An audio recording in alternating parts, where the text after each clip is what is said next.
जैसलमेर में महारावल जैसलदेव स्मारक की स्थापना की जाएगी। इस स्मारक को स्थापित करने के पीछे की सोच क्या है और महारावल जैसलदेव कौन थे, चलिए इस वीडियो के माध्यम से जानने की कोशिश करते हैं।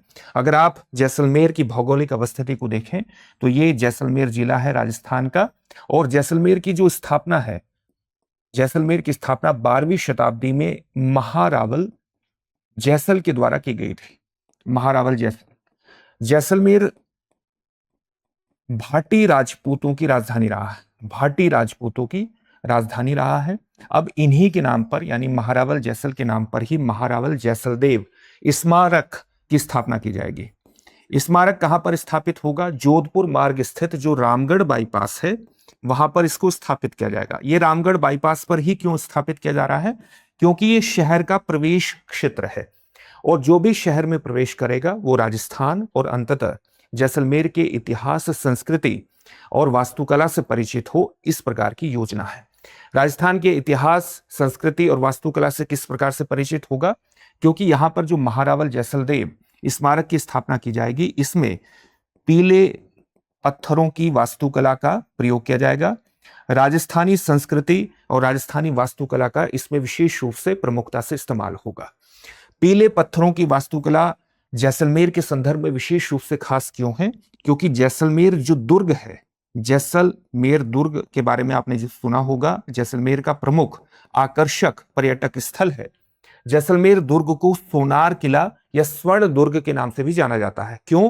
क्योंकि जैसलमेर दुर्ग का जो निर्माण है वो पीले बलुआ पत्थर से हुआ है, और उस पीले बलुआ पत्थर पर जब सूर्य का प्रकाश पड़ता है तो वो सोने की तरह चमकता है। इसलिए जैसलमेर दुर्ग को स्वर्ण दुर्ग या सोनार किला के नाम से भी जाना जाता है, और पीले पत्थरों की वास्तुकला का प्रयोग ही महारावल जैसलदेव स्मारक में किया जाएगा। तो इस प्रकार से अगर कोई भी शहर में प्रवेश करता है तो वो पहले से ही, आप कह सकते हैं कि शहर में प्रवेश करते ही उसे जैसलमेर के इतिहास, संस्कृति और वास्तुकला में विशेष रूप से रुचि पैदा होगी। वो उसके बारे में जानने की कोशिश करेगा, और साथ ही इस पूरे स्थल को एक पर्यटक स्थल के रूप में विकसित करने की योजना है।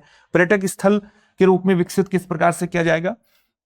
जैसे यहां पर ग्रीन बेल्ट्स का निर्माण होगा, लैंडस्केपिंग को पूरी तरह से चेंज किया जाएगा, ग्रीन बेल्ट्स का, हरित पट्टियों का विकास किया जाएगा, पेयजल सुविधाओं का विकास होगा। साथ ही आप देखेंगे कि बेहतर पार्किंग व्यवस्था विकसित होगी, लाइटिंग सिस्टम बेहतर होगा, लोगों के लिए शौचालय की भी सुविधा होगी। यानी तमाम तरह की सुविधाओं का यहां पर विकास किया जाएगा, ताकि इस पूरे पर्यटन स्थल को एक सेल्फी पॉइंट के रूप में उभार दिया जाए। सेल्फी पॉइंट के रूप में उभरेगा तो लोग सोशल मीडिया के माध्यम से इसका राष्ट्रीय और अंतर्राष्ट्रीय स्तर पर प्रचार करने में भी कामयाब होंगे। राष्ट्रीय और अंतर्राष्ट्रीय स्तर पर प्रचार होगा तो इसको एक बेहतर पर्यटन स्थल के रूप में विकसित करने की हमारी जो योजना है वो पूरी तरह से कारगर हो सकेगी, सफल हो सकेगी। ये आप जानते हैं। यहां केवल प्रतिमा ही स्थापित नहीं होगी महारावल जैसलदेव की, वो जो प्रतिमा है वो अश्वारूढ़ प्रतिमा स्थापित होने की संभावना है, लेकिन केवल प्रतिमा ही स्थापित नहीं की जाएगी। योजना ये भी है कि एक बेहतर गार्डन, यानी एक बेहतर बगीचा यहां पर निर्मित किया जाए, और एक बेहतर प्लेटफॉर्म भी डेवलप किया जाए। इस प्लेटफॉर्म और बगीचे के चारों तरफ एक दीवार हो, और इस दीवार पर सुंदर नक्काशी की जाए। सुंदर नक्काशी पर प्रभाव किसका होगा? यहां पर भी राजस्थानी जो शिल्प कला है उसका प्रभाव होगा। तो इस प्रकार से ये स्थल एक बेहतरीन पर्यटन स्थल के रूप में विकसित हो सकेगा। राजस्थान के जैसलमेर में पर्यटक और भी जगहों पर जाते हैं, जो पर्यटक हैं वो और भी स्थलों पर जाते हैं जो कि जैसलमेर से संबंधित है। जैसे जैसलमेर में आप जानते हैं कि बहुत सी हवेलियां हैं। विशेष रूप से कौन सी हवेलियां यहां पर प्रसिद्ध हैं? जैसे पटवों की हवेलियां प्रसिद्ध हैं, नथमल की हवेली प्रसिद्ध है, और सालिम सिंह की हवेली, सालिम सिंह की हवेली भी काफी प्रसिद्ध है। इन हवेलियों की विशेषता क्या है कि इनमें जो झरोखे हैं, झरोखे यहां पर जो बनाए गए हैं, यहां पर जो जालियां बनी हुई हैं, जो दरवाजे यहां बने हुए हैं, उसमें राजस्थानी शिल्पकला के बहुत ही आपको उत्कृष्ट नमूने देखने को मिलेंगे राजस्थानी शिल्पकला के। न केवल यहां पर ये चीजें स्थित हैं, बल्कि आप देखेंगे कि यहां बादल निवास और जवाहर विलास भी स्थित हैं। बादल निवास और जवाहर विलास क्या थे? ये जैसलमेर के शासकों के निवास स्थल हुआ करते थे। जैसलमेर के शासकों के निवास स्थल हुआ करते थे और ये भी राजस्थानी शिल्पकला के उत्कृष्ट नमूने हैं। तो पहले से ही जैसलमेर में ऐसी चीजें स्थित हैं जो कि पर्यटकों के लिए बहुत आकर्षक हैं। अब यहां पर महारावल जैसलदेव की स्मारक को स्थापित करके पर्यटकों को और ज्यादा आकर्षित, बड़े स्तर पर आकर्षित किया जा सकेगा। तो इसका लाभ निश्चित रूप से जैसलमेर को मिलेगा। अब इससे जुड़े हुए एक प्रश्न को देखेंगे, लेकिन उससे पहले इस बात को ध्यान में रखना है कि अगर आप आरएएस की प्रीलिम्स और मेंस की इकट्ठी तैयारी कर रहे हैं तो दृष्टि संस्थान का आरएएस फाउंडेशन बैच आपके लिए विशेष रूप से उपयोगी होगा।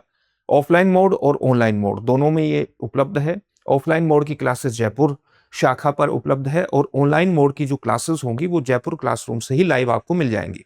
20 से 22 माह में सारा पाठ्यक्रम आपका संपूर्ण हो जाएगा। आपको ऑनलाइन क्लासेस 3 वर्ष तक जितनी बार चाहें उतनी बार देखने की सुविधा प्राप्त होगी। 1 वर्ष तक आपको आरएएस प्रीलिम्स की ऑनलाइन टेस्ट सीरीज की निःशुल्क सुविधा भी मिलेगी। तो इसमें एडमिशन लेने के लिए डिस्क्रिप्शन में दिए गए लिंक पर आप जाइए और एडमिशन लीजिए। किसी भी प्रकार का डाउट हो तो 8750187501 पर कॉल कर लीजिएगा। इस तरह की सुविधाओं का लाभ उठाना बहुत आसान हो जाएगा अगर आप दृष्टि लर्निंग ऐप को डाउनलोड कर लेंगे। तो इससे जुड़िए और सफलता की दिशा में आगे बढ़िए। अब आज का प्रश्न, जैसलमेर की स्थापना किसने की थी, ये आपको बताना है और आपके सामने ऑप्शंस क्या हैं। राव जोधा, महाराणा कुंभा, महारावल जैसल, राव बीका। अनुत्तरित प्रश्न। इस प्रश्न का उत्तर कमेंट बॉक्स में कमेंट करके जरूर दीजिए। फिर से एक नई सेशन में मिलेंगे। धन्यवाद। अब एग्जाम की तैयारी को और बेहतर करने के लिए हमारे चैनल को लाइक, शेयर और सब्सक्राइब करना ना भूलें।